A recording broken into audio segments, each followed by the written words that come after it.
Paris était tranquillement avait le match en main encore une fois contre Bordeaux. On les sentait pas vraiment inquiétés. Enfin, voilà, c'est un match que Paris doit gagner 10 fois sur 10 et que l'année dernière on laissait très peu. Et puis là, Paris s'est fait surprendre. Je sais pas qui veut prendre la parole là-dessus. Peut-être Leandro sur le match du PSG. Bah écoute, moi sincèrement j'ai trouvé que on a retrouvé un Bordeaux très... comment dire, les 10 premières minutes je trouvais que Bordeaux n'était pas Bordeaux. Je m'explique, c'était une équipe qui jouait au foot, une équipe qui donnait envie et qui en plus allait de l'avant, tu vois. Donc pendant les 10 premières minutes, surtout bon après il y a le but, voilà malheureusement Pembele, c'est ça, je crois que c'est Pembele. Il est malheureusement pas... De l'épaule là. Ouais, il a pas de chance, il a vraiment pas de chance. Bon, Roi Maja a failli marquer une fois de plus. Je le dis et redis, ce mec est incroyable. Donc voilà, pendant les 10 premières minutes, j'étais étonné. J'avais l'impression que Paris et Bordeaux avaient changé leur maillot. Et d'un côté, on se retrouvait avec une équipe qui attaquait et qui était plutôt intéressante à regarder. Et de l'autre côté, du coup, il y avait Paris.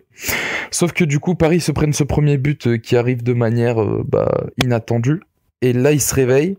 Inattendu dans le jeu, je parle. Hein. Dans le buteur, mais après, au final, sur les 10 premières minutes, au final, Bordeaux mène logiquement. Enfin, vu que Bordeaux. Ouais, non, mais il jouait au foot, tu vois, mais je parle enfin, tu vois, dans la logique, jamais personne n'aurait vu Bordeaux, c'est plus dans ce sens-là que je parle. Bien sûr, bien sûr. Et au final, Paris se réveille après ce but. Paris attaque. Bordeaux finit par faire du Bordeaux et couler.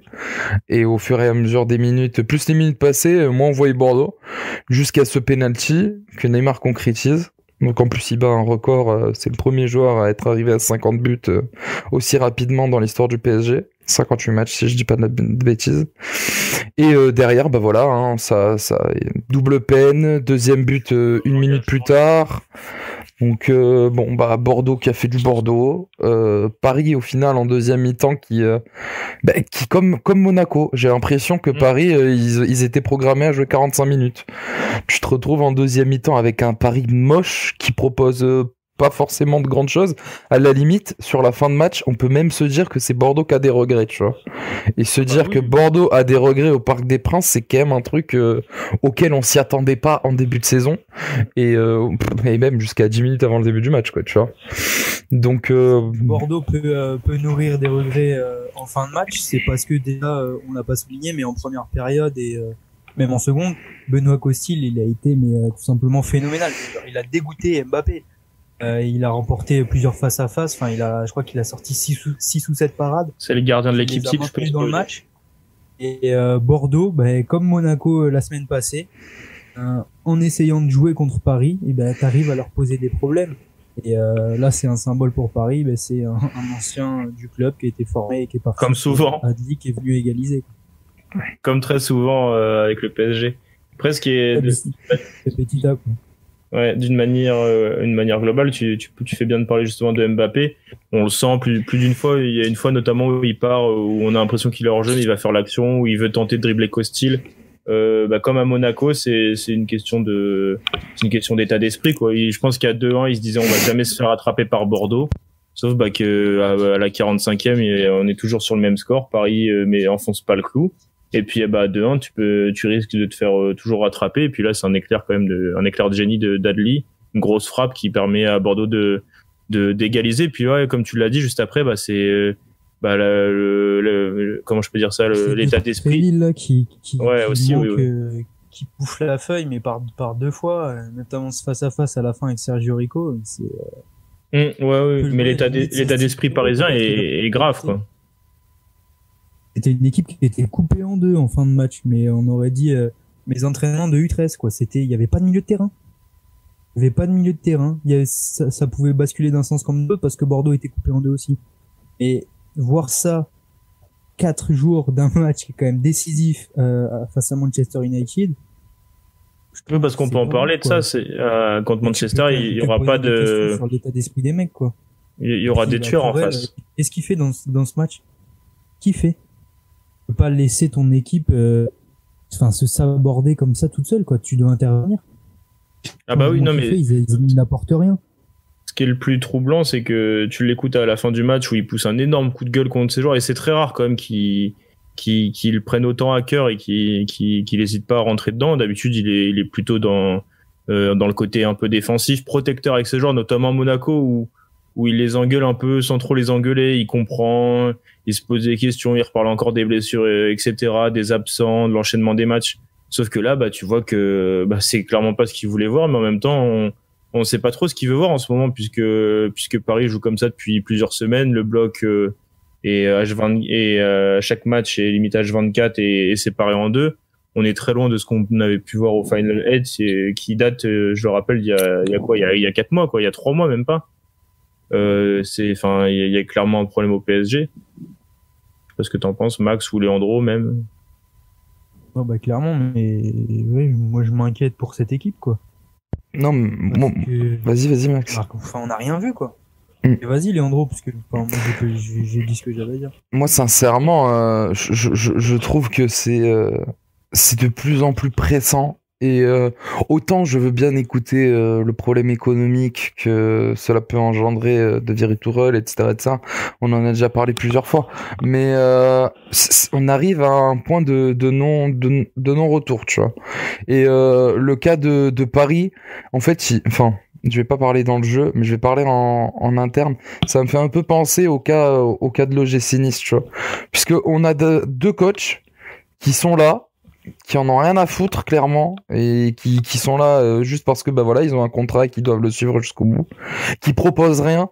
On le voit que dans le vestiaire, ok, il peut y avoir des gars qui ont des affinités, etc.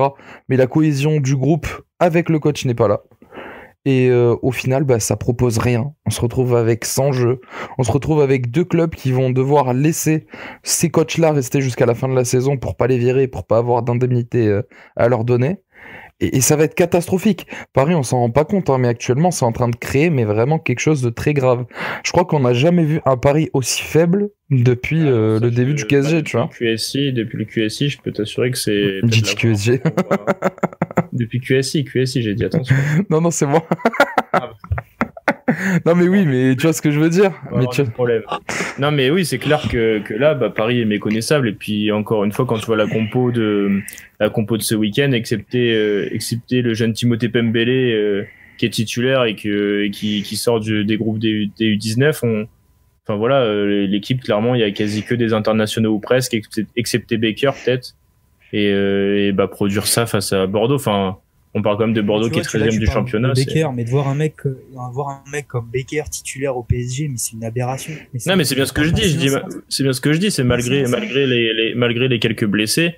Quand tu regardes que sur 11 joueurs, t'as 9 internationaux et on parle quand même de Mbappé, Neymar, Marco Verratti, Leandro Paredes, etc. Même si t'as 2 joueurs que tu peux juger en deçà pour X raisons comme Baker et Pembélé, tu peux pas te permettre de proposer ça face à Bordeaux, quoi.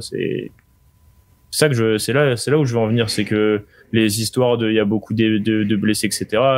Ça peut à la rigueur passer en Ligue des Champions et encore, sachant que t'es quand même finaliste de la compétition, mais en Ligue 1, malgré deux latéraux un peu inexpérimentés, tu peux pas faire 2 contre Bordeaux alors que t'as quand même une partie du match en main, te faire rattraper comme des Bleus face à Monaco la semaine dernière, t'enchaînes les prestations décevantes, quoi. Je te sens plus inspiré là, Maxime, sur ça.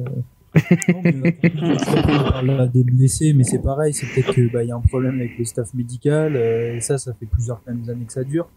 Comme Idrissa Gueye, avant qu'il arrive au PSG, je crois que c'était une blessure dans sa carrière. Et il arrive au PSG, il les enchaîne. C'est peut-être aussi qu'il y a un problème, donc. Oui, non, mais Thomas Tuchel peut pas se cacher derrière ça. Thomas Tuchel peut pas se cacher derrière ça.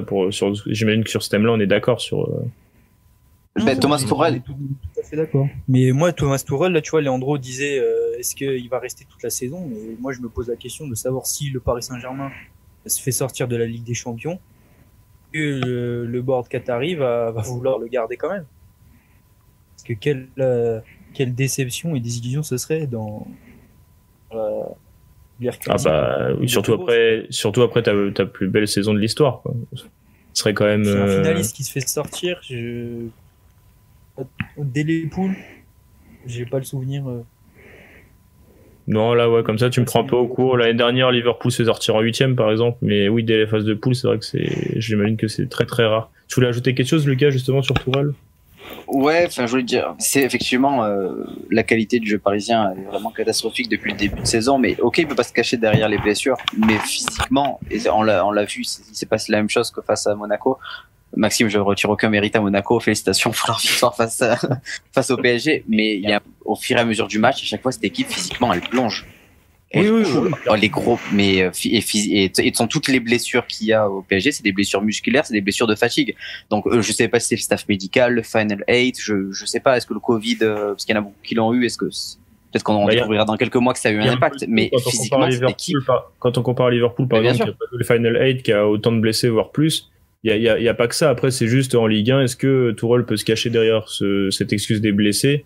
Quand tu vois par exemple l'équipe qu'il aligne samedi, moi je pense que il a largement l'équipe. Ah mais bien sûr, non, mais encore, c'est pour ça que je dis, il ne peut pas se cacher derrière ça. Oui. Mais c'est, enfin, je trouve que c'est flagrant. Chaque fois que je regarde un match du PSG, les 20 dernières minutes et même avant, mais ils tirent une tête tous. Même ceux qui viennent de rentrer, ils apportent aucune fraîcheur tellement on a l'impression qu'ils sont KO. Ils sont fatigués, c'est incroyable. Et physiquement, enfin, je trouve ça vraiment flagrant. Après, évidemment, les deux effectifs sont absolument pas comparables et Paris, surtout qui menait au score, devait écraser Bordeaux. Fermer la boutique, au pire, si t'es fatigué, tu fermes la boutique, mais tu peux pas te faire attraper comme ça, quoi. Bah oui, au pire, faire la fin de match face à Leipzig, aller tout le monde derrière. Et d'ailleurs, ça se voit. Bah, en contre Bordeaux, ça aurait été peut-être un peu quand même ridicule. Mais ouais, je trouve physiquement, enfin, je sais pas ce qui se passe. Je sais pas si c'est le préparateur physique, le Covid ou la cellule médicale ou qui que ce soit, mais il y a quand même un problème. C'est le club en Europe quand même qui subit le plus, j'ai l'impression, cette période compliquée. Ouais, c'est clair. De toute façon, maintenant, j'allais dire pour Tourelle, l'ultime rendez-vous, c'est quand même mercredi face à United où la victoire n'est pas obligatoire, mais presque, on va dire, puisque faut quand même essayer de viser, assurer la deuxième place, voire même essayer de gratter la première à Manchester, où ça se jouera à Old Trafford à 21h.